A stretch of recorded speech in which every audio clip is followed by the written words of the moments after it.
So this morning, our lesson title is Beauty for Broken, from the broken. Even with glasses, I can't read. So our focus verses for this morning, Genesis 45, 7 through 8. And God sent me before you to preserve you a posterity in the earth, and to save your lives by a great deliverance. So now it was not you that sent me hither, but God, and he hath made me a father to Pharaoh, and the Lord of all his house, and a ruler throughout all the land of Egypt. But as for you, ye thought evil against me, but God meant it for good, to bring to pass, as it is this day, to save much people alive.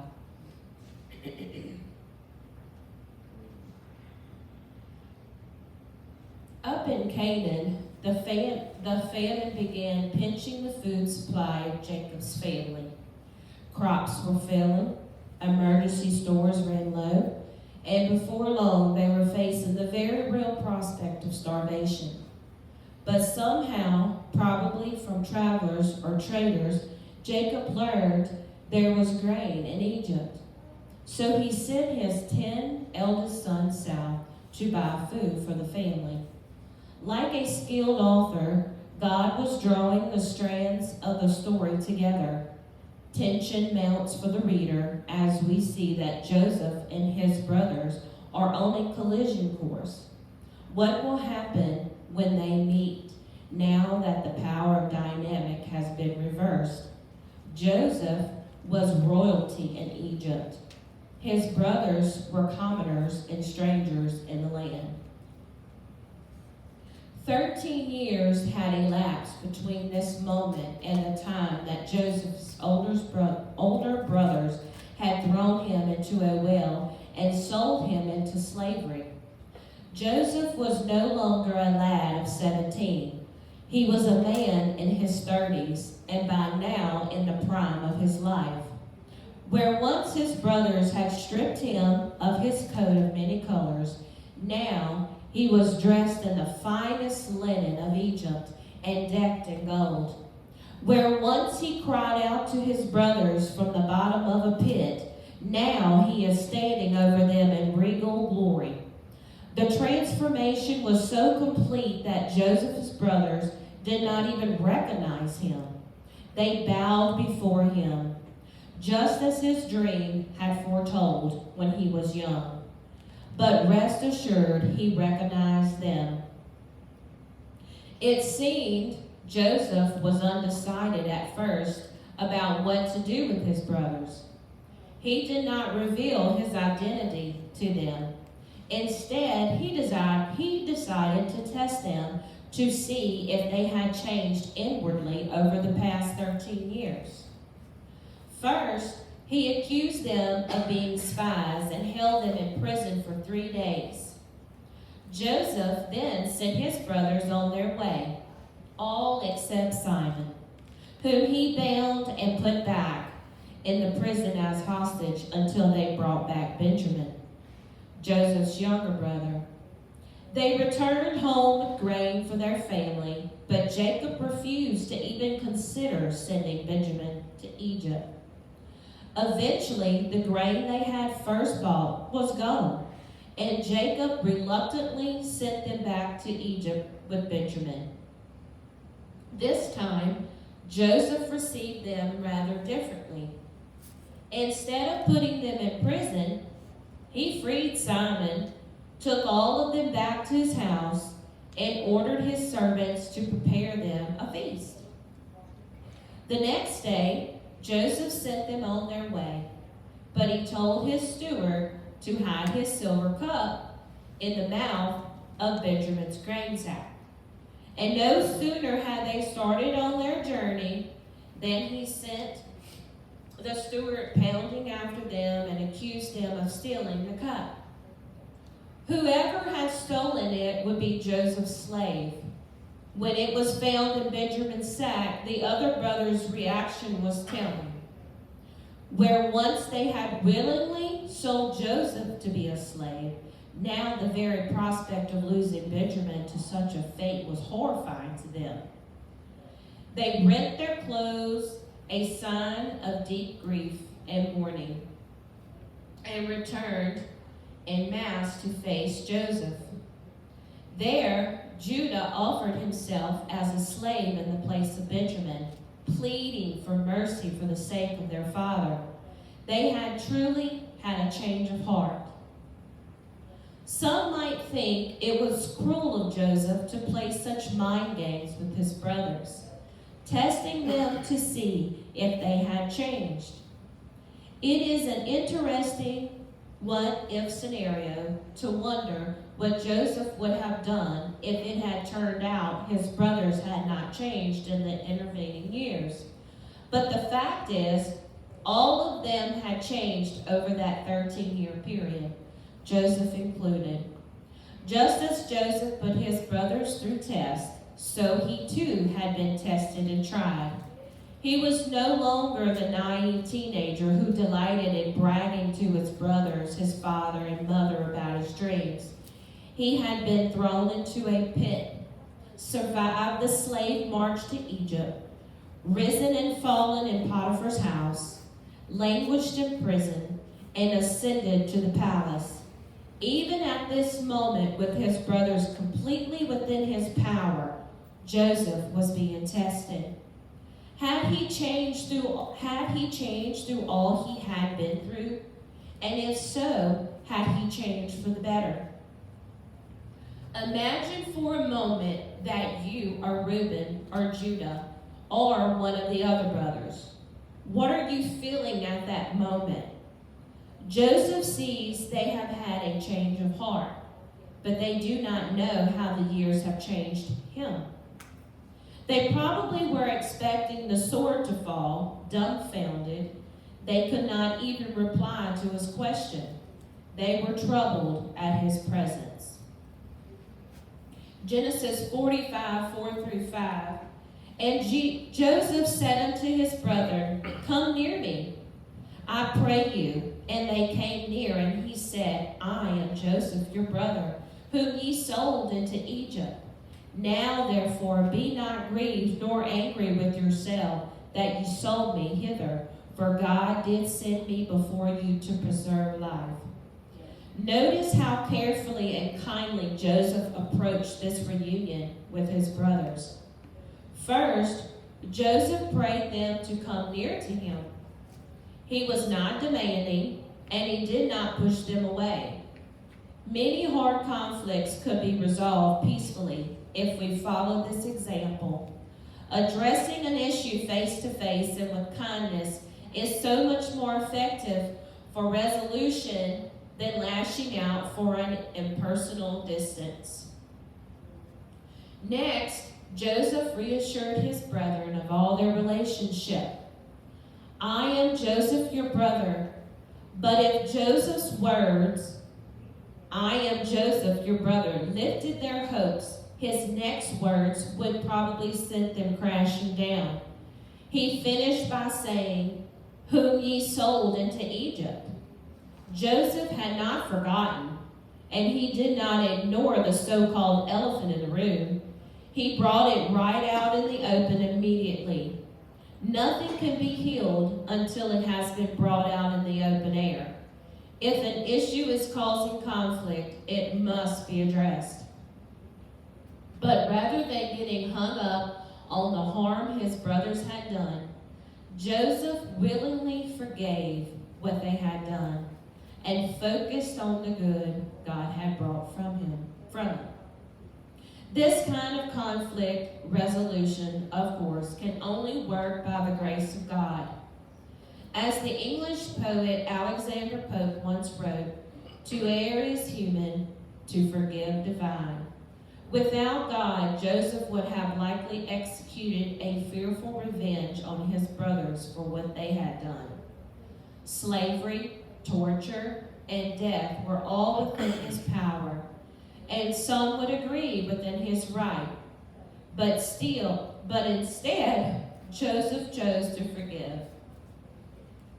5 years of famine were still to come, and trekking back and forth between Canaan and Egypt for food was not a reliable long-term plan.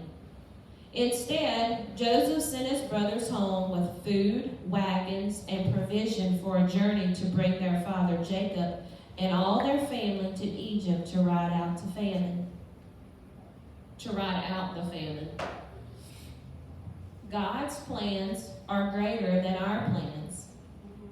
His ways are higher than our ways. Isaiah 55, 8 through 9.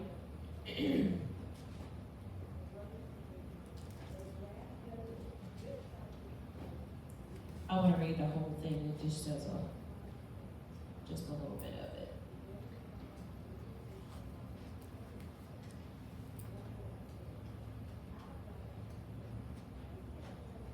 If I can find it.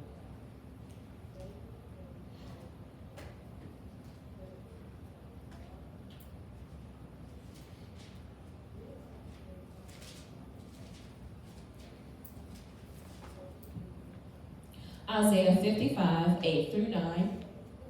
For my thoughts are not your thoughts, neither are your ways my ways, saith the Lord. For as the heavens are higher than the earth, so are my ways higher than yours, and my thoughts than your thoughts. His thoughts are past finding out, but rest assured, God has a plan for your life. He is taking every pit you have been through, every mile you have walked in chains, every day of hard labor, every trial and every trouble, every false accusation, every day in prison, every year you have spent forgotten, and He is working it all together for the good. And when the timing is perfect in a single day, you will go from the prison to the palace. It is not so you can have glory or comfort or revenge or any such thing. But God is doing it all so you can make a difference for others to save their lives. Right. Joseph's brothers returned to their father, Jacob, with incredible news. Not only was Joseph alive, but he was second in command in Egypt. At first, Jacob could not believe it. But when he saw the wagons Joseph had sent, that was proof enough for him. The entire family packed up and moved to Egypt. There, Joseph arranged for them to live in the land of Goshen, apart from the Egyptians. While still in Egypt, the day came for Jacob to die. He blessed Joseph's two sons.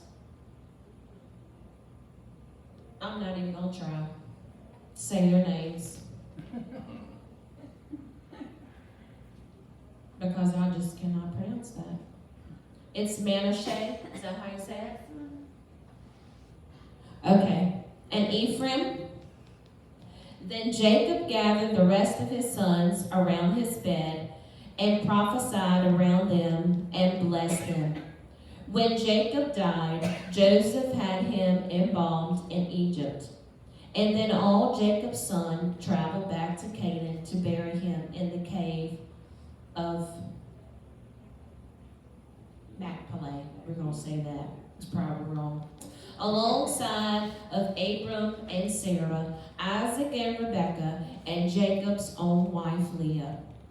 After their father's death, Joseph's brothers feared Joseph would finally take revenge on them.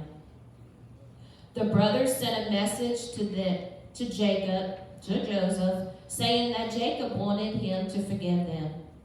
Then they came themselves and fell down before Joseph and said, Behold, we be thy servants. Genesis 50 and 18. But vengeance was so far from Joseph's mind that he broke down in tears. He told his brothers, Fear not, for I am in the place of God. But as for you, ye thought evil against me. But God meant it unto good to bring to pass, as it is this day, to save much people alive. Now therefore fear ye not. I will nourish you and your little ones. Genesis 50:19 through 20 through 21.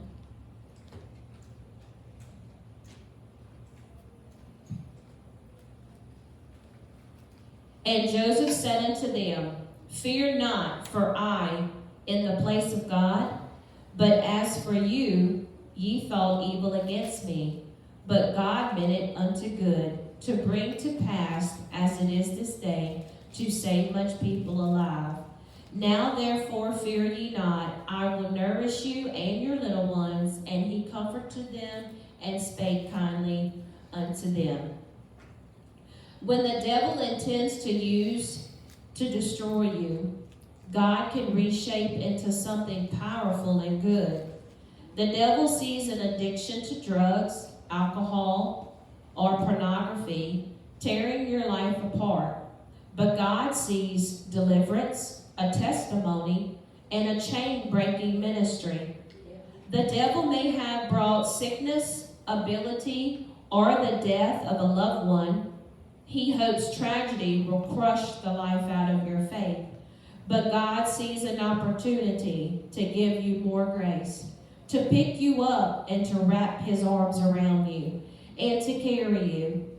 Ultimately, God will use you with your hard-won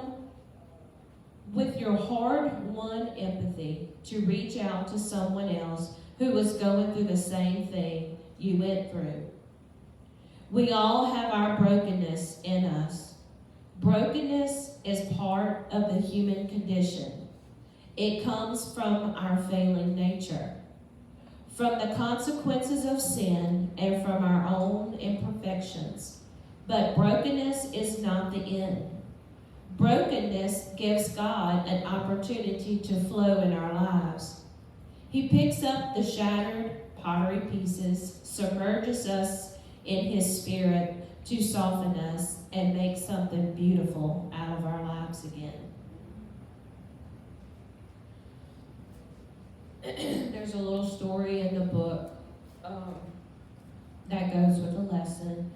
And it's after learning that a fellow Dutchman, Jane Vogel, had betrayed them to the Germans, Corrie ten Boom was so consumed with anger and hatred that she could no longer lead the secret Bible study meetings she